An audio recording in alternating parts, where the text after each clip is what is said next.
Frankenweenie, de 2012, pode não ser o filme mais popular de Tim Burton, mas com certeza é um dos mais especiais para ele. Isso porque, em 1984, no início da carreira do Burton, ele fez um curta-metragem de live action chamado Frankenweenie, produzido pelos estúdios Disney. Porém, o Burton foi demitido pela Disney depois da conclusão do curta-metragem. O estúdio alegou que o Burton estava desperdiçando recursos da empresa e sentiu que o filme não era adequado ao público infantil. Ele até chegou a ser exibido em cinemas do Reino Unido em 1985, mas logo depois foi arquivado pela Disney. Porém, os anos passam e o sucesso do Burton veio. Ele dirigiu grandes filmes pelos estúdios da concorrência como Beetlejuice, Batman e Edward Mãos de Tesoura. A Disney resolveu dar mais uma chance para Frankenweenie e o curta saiu dos arquivos e foi lançado em VHS em 1992. E então, 28 anos depois, o Tim Burton voltou a trabalhar com a Disney, mas não para fazer qualquer filme, e sim para fazer o remake do curta-metragem que tinha sido motivo de sua demissão em 1984. Nesse sentido, Frankenweenie é uma história de ressurreição em mais de um sentido.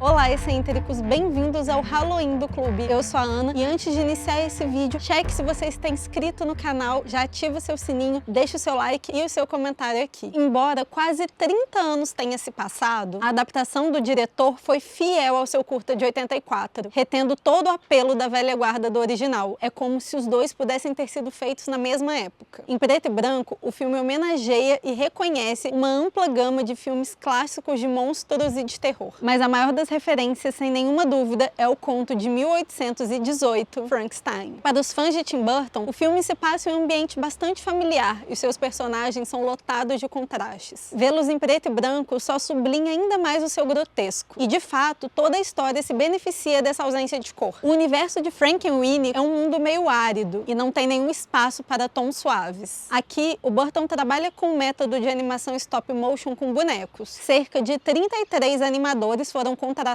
e trabalharam para produzir cerca de 5 segundos de filme por semana cada um. A história envolve o adolescente Victor Frankenstein. Ele é um protagonista exemplar do Burton e possivelmente até um alter ego, de olhos arregalados e bochechas fundas de uma forma que lembra de Johnny Depp em Edward Mãos de Tesoura. Victor é sensível, curioso e incompreendido. Seu passatempo favorito é ficar no sótão mexendo com a sua câmera de 8mm e fazendo experimentos com o seu cachorro Spark. Os pais do Victor o incentivam a experimentar passatempos mais sociais. Porém, esse impulso incentivo bem intencionado a uma normalidade leva a história a um completo caos e tragédia. O pobre Spark é vítima de um acidente de carro durante o primeiro jogo de beisebol do Victor e acaba morrendo. Victor e seus pais enterram um amado cachorrinho em uma lápide sombria em um cemitério de animais. O Victor tem a oportunidade de enfrentar as dificuldades da morte e do luto pela primeira vez. Mas aqui, o Burton atualiza ironicamente o modelo convencional de amadurecimento e faz uma reviravolta anormal. E o nosso protagonista entra em experimentos nada ortodoxos, mais uma vez inspirados em Frankenstein. O Victor opina por ignorar os limites presumidos. Depois que ele presencia o seu professor de ciências reanimando um sapo morto com eletricidade, o menino decide exumar o corpo do seu cachorro e expô-lo a uma tempestade em cima do seu sótão. E para a alegria de Victor, o experimento traz o seu melhor amigo de volta. O Spark reanimado oferece um tributo alegre ao monstro original de Boris Karloff, o nosso amado Frankenstein. Os parafusos estranhos em seu pescoço são compensados por olhos fofos e um cachorro alegre. Frankenweenie constrói uma atmosfera elegantemente sombria e deixa essa sensação sinistra que fica pairando aos arredores do Victor. A comunidade de Stepford é povoada por arquétipos de colarinho azul, que são ainda mais exagerados pelos designs angulares dos personagens. Esses personagens refletem a perspectiva do Victor de uma vida limitada. Só que mais do que simplesmente habitar as perspectivas do Victor, o filme oferece um universo inteiro de pontos de referências assustadores, aumentando assim a tensão dos valores conservadores da cidade e as perspectivas de possibilidades mais ousadas oferecidas pela ciência, personificado principalmente na figura do professor de ciências, que é russo. E mais uma vez aqui a gente vê aquele velho conhecido do estadunidense, o medo do desconhecido. Tudo que é diferente sofre uma retaliação, mas apesar disso, O roteiro de John August está repleto de lições de vida bastante inspiradoras. Os experimentos de Victor com Spark inspiram uma onda de criações de monstros de estimação mortos e transforma Frankenweenie no seu último ato de uma paródia silenciosa e peculiar de um filme de terror a uma comédia de ação louca e barulhenta, que é bem capaz de assustar crianças pequenas. As delícias de Frankenweenie são abundantes e são reais. As suas cenas de abertura são bastante sedutoras em toda a sua estranheza e o seu clímax é selvagem, é hilário, mas o filme possui defeitos muito graves na minha visão. O Tim Burton se manteve muito fiel ao seu curta de 1984, que foi lançado ainda durante a Guerra Fria. Só que ele esqueceu que 28 anos se passaram até o lançamento de 2012 e que muitas coisas mudaram. Só que no filme, os estereótipos do passado continuaram sendo reforçados. Por exemplo, a ameaça à cidade é personificada na imagem do professor russo, o rival da feira de ciências do Victor, que é um menino japonês,